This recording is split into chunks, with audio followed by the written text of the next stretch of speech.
മൂന്നാം വഴി വീക്കെൻഡ് ന്യൂസിലേക്ക് സ്വാഗതം. ഞാൻ നിത്യ. ഈ ആഴ്ചയിലെ പ്രധാന സഹകരണ വാർത്തകളിലേക്ക്. കരുവന്നൂർ സഹകരണ ബാങ്കിന്റെ സാമ്പത്തിക പ്രതിസന്ധി പരിഗണിച്ച് സർക്കാർ പ്രഖ്യാപിച്ച പ്രത്യേക കുടിശ്ശിക നിവാരണ പദ്ധതിക്ക് മാർച്ച് 31 വരെ കാലാവധി നീട്ടി നൽകി. 50 ലക്ഷം രൂപ വരെയുള്ള ഓവർഡ്രാഫ്റ്റ് വായ്പയ്ക്കും കുടിശ്ശിക നിവാരണ പദ്ധതിയിൽ ഇളവ് അനുവദിക്കാനും സർക്കാർ അനുമതി നൽകിയിട്ടുണ്ട്. വായ്പാ കുടിശ്ശികയായ തീയതി മുതൽ അവസാനിപ്പിക്കുന്ന തീയതി വരെ പണയ വായ്പയിൽ എന്ന പോലെ ഓവർഡ്രാഫ്റ്റ് വായ്പയ്ക്കും ഇളവ് അനുവദിക്കാമെന്നാണ് നിർദ്ദേശം.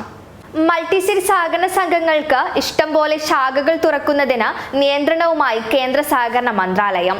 തോന്നുന്നിടത്തെല്ലാം ശാഖകൾ തുറന്ന് നിക്ഷേപം സ്വീകരിക്കുകയും അവ തിരിച്ചു നൽകാനാകാതെ അടച്ചുപൂട്ടുന്ന സ്ഥിതി ആവർത്തിക്കുകയും ചെയ്യുന്ന സാഹചര്യത്തിലാണ് നിയന്ത്രണം കൊണ്ടുവരാൻ കേന്ദ്ര സഹകരണ സംഘം രജിസ്ട്രാർ നടപടി സ്വീകരിച്ചത്. ശാഖകൾ തുറക്കുന്നതിന് 5 വ്യവസ്ഥകളാണ് ഇതിനായി കൊണ്ടുവന്നത്. ഓരോ മൾട്ടിസ്റ്റേറ്റ് സഹകരണ സംഘത്തിന്റെയും പ്രവർത്തന പരിധിയിൽ ശാഖ തുറക്കുന്നതിന് സാമ്പത്തിക വർഷത്തിന്റെ തുടക്കത്തിൽ വാർഷിക ബിസിനസ് പ്ലാൻ സമർപ്പിക്കണമെന്നാണ് നിർദ്ദേശം. അർബൻ സഹകരണ ബാങ്കുകൾക്ക് റിസർവ് ബാങ്ക് കൊണ്ടുവന്ന വ്യവസ്ഥകൾക്ക് സമാനമാണ് മൾട്ടിസ്റ്റേറ്റ് സഹകരണ സംഘങ്ങൾക്കും ബാധകമാക്കുന്നത്. സഹകരണ മേഖല നേരിടുന്ന അതിഗൗരവമുള്ള പ്രതിസന്ധിക്ക് ഒരു സഹകാരിയുടെ രക്തസാക്ഷിത്വം. സംഘം നൽകിയ വായ്പകളിൽ തിരിച്ചടവ് വരാതിരിക്കുകയും കുടിശ്ശിക കൂടുകയും ചെയ്യുന്ന സ്ഥിതി വന്നതോടെ സ്വന്തം ജീവിതം അവസാനിപ്പിച്ചിരിക്കുകയാണ് തിരുവനന്തപുരം പാലോട് സ്വദേശിയായ ഒരു സഹകാരി. തന്നിൽ കൂടി വിശ്വാസം അർപ്പിച്ച് നിക്ഷേപിച്ചവർക്ക് അവർ ആവശ്യപ്പെടുമ്പോൾ പണം തിരികെ നൽകാൻ കഴിയാത്ത സ്ഥിതി വന്നു തുടങ്ങിയതോടെയാണ് സ്വന്തം ജീവിതം ബലി നൽകിയത്.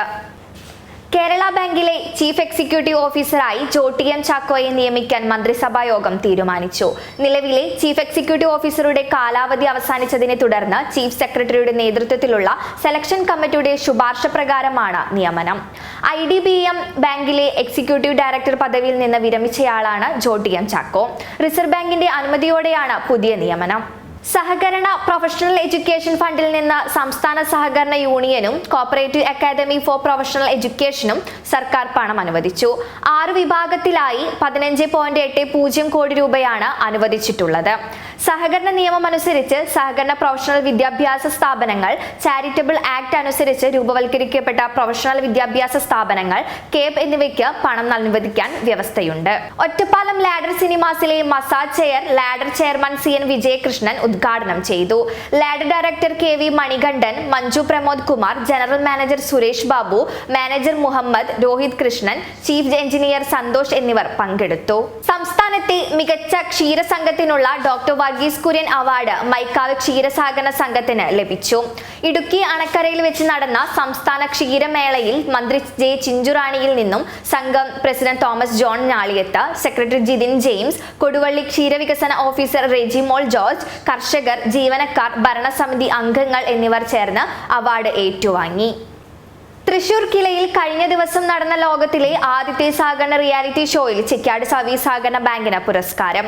കാർഷിക രംഗത്തെ പ്രവർത്തനം, സേവന പ്രവർത്തനങ്ങൾ, നൂതന ബാങ്കിംഗ് രീതികൾ നടപ്പിലാക്കിയത് എന്നിവ പരിഗണിച്ച് ചെക്യാട് സർവീസ് സഹകരണ ബാങ്കിന് ലഭിച്ച പുരസ്കാരം ബാങ്ക് പ്രസിഡന്റ് P. സുരേന്ദ്രനും സെക്രട്ടറി K. ഷാനിഷ് കുമാറും നബാർഡ് മുൻ ചീഫ് മാനേജർ VR. രവീന്ദ്രനാഥിൽ നിന്നും ഏറ്റുവാങ്ങി.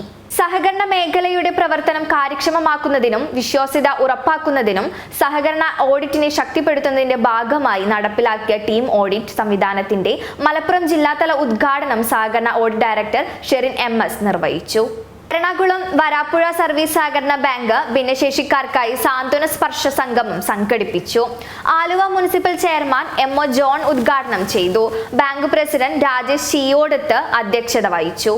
ആഴ്ചയിലെ പ്രധാന സഹകരണ വാർത്തകൾ ഇവിടെ അവസാനിച്ചു. കൂടുതൽ വാർത്തകളുമായി അടുത്ത ആഴ്ച വീണ്ടും കാണാം.